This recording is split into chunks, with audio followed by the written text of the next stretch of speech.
Antes de nos aprofundar nesta tenebrosa história, é preciso que se diga que em casos famosos como este, e que tiveram uma superexposição ao longo dos anos, existem muitas inconsistências e pontas soltas que só quem viveu esta barbárie pode mensurar. Vou procurar estabelecer uma linha de raciocínio que dê para todos entenderem um pouco sobre a família Manson.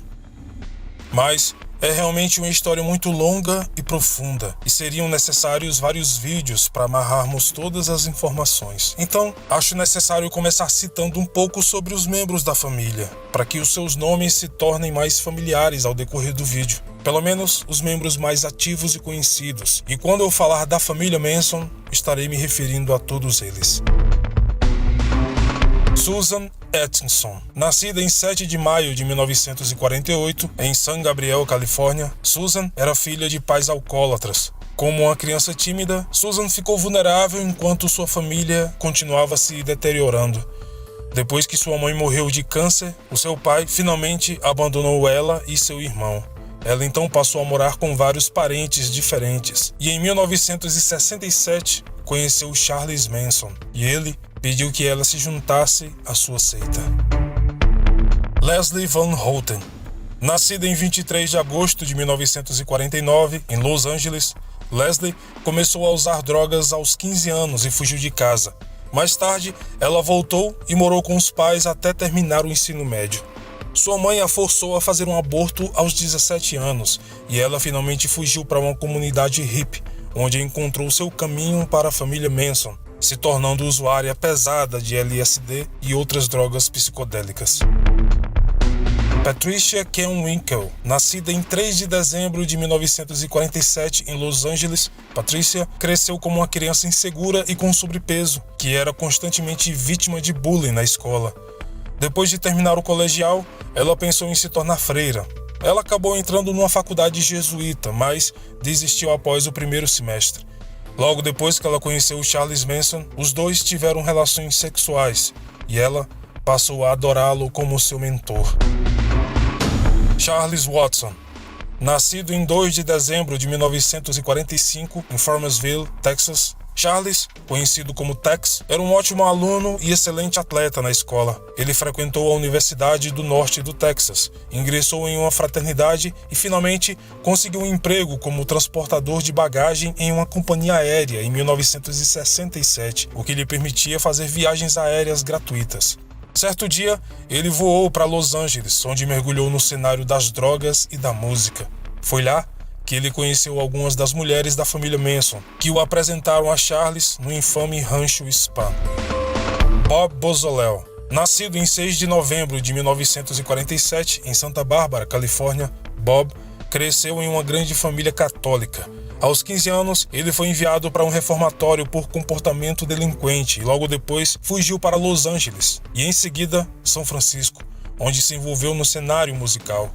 Foi durante esse período que ele se tornou amigo e foi morar com um homem chamado Heman, que era um dos seguidores de Charles Manson, fazendo parte da seita logo em seguida. Steve Grogan. Nascido em 13 de julho de 1951, Grogan era um artista frustrado desde o ensino médio. Ainda adolescente, ele se envolveu em pequenos crimes antes de se juntar ao culto dos Manson. Muito antes de Charles e seus seguidores encontrarem abrigo no Rancho Spahn, Grogan já havia se envolvido em várias coisas erradas ao longo de sua vida. Bruce Davis. Nascido em 5 de outubro de 1942, em Morrow, Louisiana, Bruce foi o orador da sua turma na formatura do ensino médio e cursou a faculdade do Tennessee por alguns anos antes de viajar para a Califórnia no início dos anos 60. Ele conheceu Charles Manson e algumas de suas seguidoras no Oregon e acabou se tornando a mão direita de Manson. Linda Kasabian. Nascida em 21 de junho de 1949, em Bedford, Maine. Linda se mudou para Los Angeles em 1968. Ela conheceu Manson através de uma amiga em comum e logo se mudou para o Rancho Spahn. No início, Kasabian achou a mensagem de Manson pacífica. Mais tarde, ela se tornaria o único membro ativo da família que não teve participação direta em nenhum dos crimes e disse mais tarde que só estava com eles por medo. Lynette Fromm, nascida em 22 de outubro de 1948 em Santa Mônica, Califórnia, ela não estava presente em nenhuma das cenas de assassinato. No entanto, ela foi presa em frente ao Tribunal de Los Angeles durante o julgamento de Manson, permanecendo leal a ele todo o tempo. Depois que Manson foi condenado, ele foi transferido de prisão e Fromm mudou de cidade em cidade para ficar perto dele.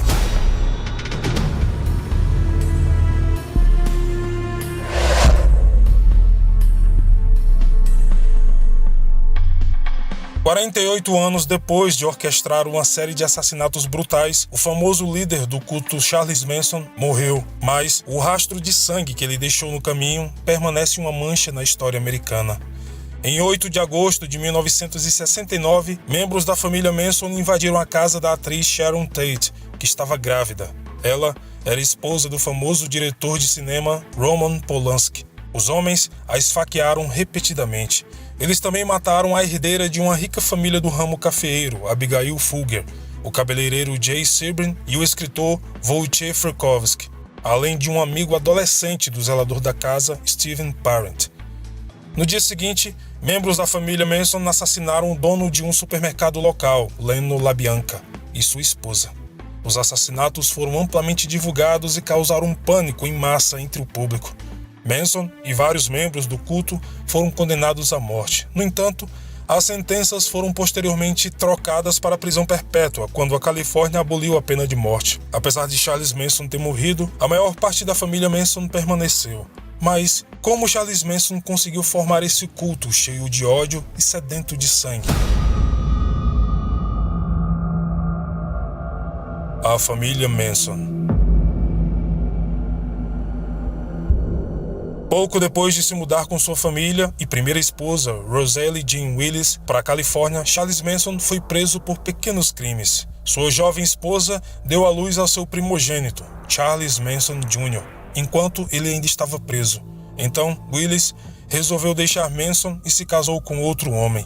Charles entrava e saía da prisão com muita frequência durante os anos e ele ficou obcecado por música, mais especificamente os Beatles, enquanto estava no presídio. Ele aprendeu a tocar violão sob as orientações de um conhecido ladrão de bancos, Alvin Karpis. Em um ano, Manson escreveu cerca de 90 músicas. Mais tarde, ele se debruçou sobre a letra de Helter Skelter, dos Beatles, quando ela foi lançada em 1968, e da qual derivaria suas filosofias sanguinárias e brutais. Depois de uma temporada na prisão, novamente em 1967, Charles Manson conheceu Mary Brunner, de 23 anos, com quem teria outro filho chamado Valentine Michael Manson. Os dois moravam juntos em um apartamento em São Francisco. Charles mendigava e roubava para sobreviver. Mesmo assim, ele chegou a convencer várias mulheres inspiradas pela era do paz e amor dos anos 60 a morar com ele. Este foi o começo da família Manson. De fato, a maioria da família Manson eram do sexo feminino. Charles supostamente tinha cerca de 18 mulheres morando com ele e Brunner em seu apartamento em High Ashburn. Nesta época, ele se tornou muito amigo do baterista da famosa banda Beach Boys, Dennis Wilson. Certo dia, enquanto dirigia para casa, Wilson deu carona para duas jovens garotas. Elas eram ninguém menos que as primeiras seguidoras da família Manson, Patricia e outra mulher. Elas conversaram com ele sobre um homem, um guru musical e misterioso chamado Charles, com quem elas estavam morando. Wilson deixou as mulheres em casa e foi recebido por Charles. Levou apenas uma noite para o carismático e hipnótico Charles convencer Dennis Wilson de que seu talento como guru musical era real. Consequentemente, por alguns meses, Charles Manson viveu em silêncio com seu grupo de mulheres, fazendo música na casa de Dennis Wilson e propagando seu evangelho. Eles usavam muito ácido, as mulheres agiam como servas de Wilson e Manson, e apesar de Charles ser contra o materialismo, o grupo levava um estilo de vida muito caro, especialmente quando muitos deles contraíram gonorreia e chegaram a pagar mais de $20 mil em consultas e medicações. Enquanto seus seguidores o admiravam sob a névoa do LSD e a riqueza de Dennis Wilson, Manson se considerava uma figura semelhante a Cristo, e como geralmente falava devagar e calmamente, parecia transmitir para os outros que ele era praticamente um deus. Através de Wilson, Manson conheceu outros figurões da música, como o produtor Terry Melcher, que morava na mesma casa em que Sharon Tate e Roman Polanski se mudariam mais tarde. Eventualmente, no entanto, tensões iam se formando entre Wilson e Manson. Embora o baterista tenha tentado incorporar a música de seu líder e guru à sua banda, Manson não cooperou e certa vez puxou uma faca contra um dos produtores da banda Beach Boys. Wilson viu que ele estava indo longe demais e pediu para que eles fossem embora de sua casa. Em 1968, a família Manson se estabeleceu no Rancho Spahn, um antigo set de filmes de propriedade do empresário do ramo de laticínios George Spahn. Em troca do trabalho manual e satisfação sexual das mulheres de Manson, George Spahn permitiu que a família permanecesse no rancho. Por volta dessa época, Charles Watson, o Tex, juntou-se à família que, sob o feitiço de Manson, se tornaria a mão direita do líder do culto e mataria 7 pessoas em seu nome. Isolado no deserto em uma fazenda em expansão, Manson conseguiu hipnotizar ainda mais seus seguidores com o passar do tempo. A família de Charles Manson estava se expandindo rapidamente. Além do rancho Spahn, Charles estabeleceu seus seguidores em outros 2 ranchos no conhecido Vale da Morte. Quando Martin Luther King Jr. foi assassinado em abril de 1968, Manson citou uma guerra racial iminente como um impulso. Ele alegou que os Beatles também previram esse confronto que se aproximava e que o álbum branco deles estava realmente conversando com a família para motivá-los e liderá-los. Segundo ele, a música dos Beatles era como um sinal para prepará-los para o que estava por vir. A família começou a se preparar então para o fim do mundo sob a direção de Manson. Mas, quando a guerra racial não começou por conta própria em 1969, Manson decidiu que isso dependia de sua família. Charles enviou os membros da família, Bob, Brunner e Susan, para a casa do professor de música Gary Heeman, que em algum momento havia feito amizade com os membros da família. Quando ele não cooperou com os membros, como bem entenderam, ele foi esfaqueado até a morte, e a frase "porco político" foi escrito com sangue nas paredes de sua casa. Manson então mandou a família incriminar os ativistas do Partido dos Panteras Negras por esse assassinato, rabiscando uma pata com o sangue de Heeman em sua parede também.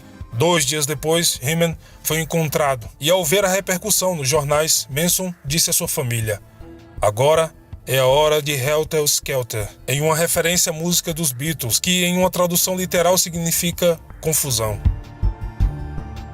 Na noite do dia 8 de agosto de 1969, os membros da família Manson, Susan, Watson, Linda e Krenwinkel, invadiram a antiga casa de Terry Melcher, que agora abrigava a atriz de Hollywood Sharon Tate e seu marido Roman Polanski. Até hoje, ninguém tem certeza se eles queriam realmente assassinar Sharon ou Terry, que não morava mais na casa. Independentemente de como as coisas aconteceram naquela noite, isso abalou toda uma geração. Tate estava grávida de 8 meses de Polanski. Ela foi esfaqueada 16 vezes por Susan. Uma corda foi amarrada no seu pescoço e ela foi pendurada numa das vigas da casa. A outra ponta da corda estava amarrada no pescoço do seu amigo Jay Sebring. Ele também foi esfaqueado e morto a tiros. Susan escreveu a palavra "porca" com o sangue de Tate na porta da frente da casa. Os assassinatos se seguiram. Depois, foi a vez da herdeira Abigail Folger, que foi esfaqueada 28 vezes. O seu namorado, que era amigo de Roman Polanski, Wojciech Frykowski, foi baleado 2 vezes, violentamente espancado e esfaqueado 51 vezes. Na entrada da garagem, Stephen Parent, de 17 anos, amigo do zelador da casa, foi morto a tiros. Mas Charles Manson, surpreendentemente, não ficou satisfeito com o caos e a destruição causados naquela noite. Então, ele reuniu 6 membros da família, incluindo Leslie Van Houten, para a casa do dono do supermercado local, Leno LaBianchi, e sua esposa, Rosemary. Ele fez isso na noite seguinte, para mostrar aos seus seguidores como se matava alguém. Leno LaBianchi foi esfaqueado com uma baioneta. O primeiro golpe foi na garganta. A palavra guerra foi gravada em seu peito com uma faca. Rosemary também foi esfaqueada 41 vezes e mesmo depois de morta o seu corpo ainda foi brutalmente espancado. Enquanto isso, Kasabian e Atkins foram presas por terem cometido outros crimes na cidade. Tudo indicava que Kasabian entregou os planos de Charles Manson deliberadamente para que ela não tivesse que matar mais ninguém. Quando a polícia investigou os assassinatos de Sharon Tate e LaBianca, nos dias seguintes, eles encontraram semelhanças assustadoras entre os dois casos. Logo, eles foram informados sobre o assassinato de Rayman. Charles Manson foi encontrado e preso. Ele estava escondido embaixo de uma pia em uma de suas fazendas, mas ele foi preso não pelos assassinatos, e sim devido ao roubo de carros. Na época, os policiais que o prenderam não tinham ideia de que, poucas noites antes, ele ordenou os assassinatos brutais da elite de Hollywood e cidadãos inocentes da Califórnia. Quando a polícia conseguiu ligar os pontos adequadamente, Susan Atkins foi presa pelo assassinato de Rayman e disse às suas colegas de cela que ela também esfaqueou Sharon Tate. Em dezembro de 1969, Kasabian, Watson e Krenwinkel foram presos, embora Kasabian voluntariamente se entregasse e oferecesse todas as informações sobre os crimes da família. Por isso, ela recebeu alguns benefícios do Estado. Kasabian atuou como a principal testemunha de acusação. Charles Manson, Atkins e Krenwinkel foram acusados de 7 assassinatos e conspiração. Leslie Van Houten foi acusada de 2 assassinatos e conspiração. Embora tenha recebido inicialmente permissão para atuar como seu próprio advogado, Charles Manson teve esse privilégio negado antes mesmo do início dos julgamentos por conta de seu comportamento caótico. No primeiro dia na corte, ele apareceu com um X na testa. A maioria dos membros da família também fez isso. De fato, outros membros da família conseguiram atrapalhar os julgamentos, aparecendo continuamente do lado de fora do tribunal, realizando tumultos e protestos. Eles ameaçaram testemunhas em potencial. Algumas dessas testemunhas foram drogadas e outras queimadas. Em certo ponto do julgamento, Manson se aproximava e olhava fixamente para o juiz com um olhar extremamente assustador e ameaçador, enquanto membros de sua família cantavam cânticos em latim. Mas, finalmente, a justiça foi feita, e em 19 de abril de 1971, Krenwinkel, Atkins, Van Houten e Charles Manson foram condenados à morte. Mas a Califórnia aboliu a pena de morte em 1972, então os membros da família Manson, no corredor da morte, receberam sentenças de prisão perpétua. Em 2017, o patriarca da família, Charles, morreu aos 83 anos. Van Houten, que tinha 19 anos quando foi condenada à prisão perpétua, recebeu 19 vezes a liberdade condicional. Ela tem hoje 69 anos e foi negada o pedido de liberdade condicional pela 20ª vez, no mês passado. Patricia Krenwinkel continua presa e é atualmente a prisioneira mais antiga do estado da Califórnia. Ela tinha apenas 21 anos quando participou dos assassinatos de Sharon Tate e LaBianca. Atualmente, ela cumpre pena de prisão perpétua na instituição da Califórnia para mulheres. Sua liberdade condicional foi negada 14 vezes, mas ela será novamente elegível a solicitar a liberdade condicional em 2021. Susan Atkins esteve envolvida nos assassinatos de Sharon Tate e LaBianca. Ela morreu na prisão em 2009 devido a um câncer no cérebro.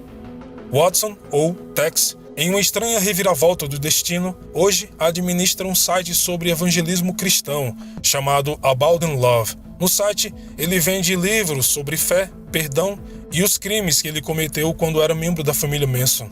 Ele também ainda está atrás das grades. Atualmente, Bruce Davis está cumprindo 2 penas de prisão perpétua pelos assassinatos do músico Gary Hyman e do dublê Donald Shea. Ele foi considerado adequado para a liberdade condicional várias vezes, mas em todas as decisões o juiz negou a condicional. Steve Grogan também foi acusado pelo assassinato do dublê de Hollywood Donald Shea e, depois de cumprir cerca de 15 anos de uma sentença de prisão perpétua, que era inicialmente uma sentença de morte, ele foi liberado em 1985 depois de dizer às autoridades onde o corpo de Shea estava escondido. De fato, ele continua sendo o único membro da família Manson em liberdade condicional em 2019. Atualmente, ele é casado, tem filhos e faz turnês como músico. Bob Buzolel foi condenado pelo assassinato de Gary Hyman e está cumprindo sua sentença de prisão perpétua em uma instituição médica da Califórnia. Ele foi recomendado para a liberdade condicional em janeiro de 2019, mas pela 19ª vez foi negado. Lynette Fromm foi condenada em 1975 por tentativa de assassinato quando apontou uma arma para o então presidente Gerald Ford. Ela foi condenada à prisão perpétua, mas foi posta em liberdade condicional em 2009. De acordo com uma entrevista dada por ela no ano passado, Fromm ainda é muito apaixonada por Charles Manson. Ela mora no norte de Nova York e, estranhamente, faz parte de um grupo de vigilantes da vizinhança. Catherine Sherry, também conhecida como a Cigana. Ela foi acusada de roubar 150 armas em 1971. Ela também fazia parte da família Manson e planejava sequestrar um avião de passageiros, mas o seu plano falhou. Ela foi condenada por esses crimes e libertada em 1975, quando se converteu ao cristianismo. Em sua última aparição no programa 60 Minutes, da Austrália, ela apelou para a libertação dos membros da família Manson, que ainda estão encarcerados. Embora nunca tenha sido condenado, Paul Watkins, membro da família Manson, desempenhou um papel fundamental em levar à justiça os membros assassinos. Desde então, ele levou uma vida tranquila até morrer de leucemia em 1990. Seu livro, lançado em 1979, intitulado A Minha Vida com Charles Manson, foi um grande sucesso de vendas na época. People look at you today, 20 years later, and they still have no idea what you're about. Tell me in a sentence who you are.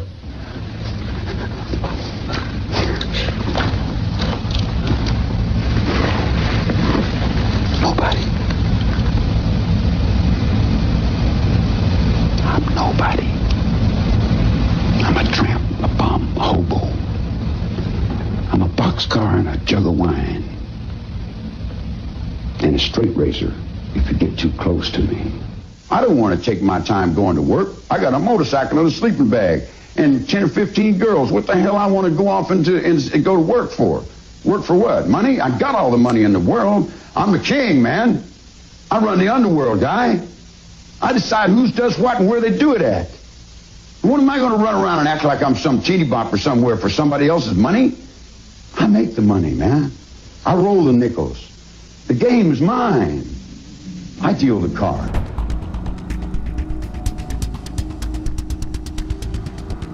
Bom, este foi o vídeo de hoje, espero imensamente que tenham gostado e eu gostaria de agradecer aos nossos apoiadores da campanha do Apoia-se. São eles: Juliana Rezende, Luana Pereira, Wagner Matos, Ana Lúcia, Jefferson de Jesus, Ivan Batista, Angelita Veridiana, Robson Lopes, Gabriel Rostelho, Emerson Arantes, Aurélio Arima, André Luiz, Janete Brito, Araceli Santos, Angélica Lira, Viviane Raíssa, Márcia Parente e Glauciele Fernanda. Muito obrigado pelo carinho e atenção de todos. Não se esqueçam de se inscrever no canal se não forem inscritos, deixar o seu like e comentário, além de compartilhar este vídeo com seus amigos. Aqui na descrição você encontrará um link que o levará a todas as redes sociais do canal, assim como Twitter, Facebook, blog, a nossa campanha do Apoia-se e o Instagram, onde geralmente eu interajo muito com os inscritos. Bom, no mais é isso. E como sempre, nos vemos nos comentários. Até mais.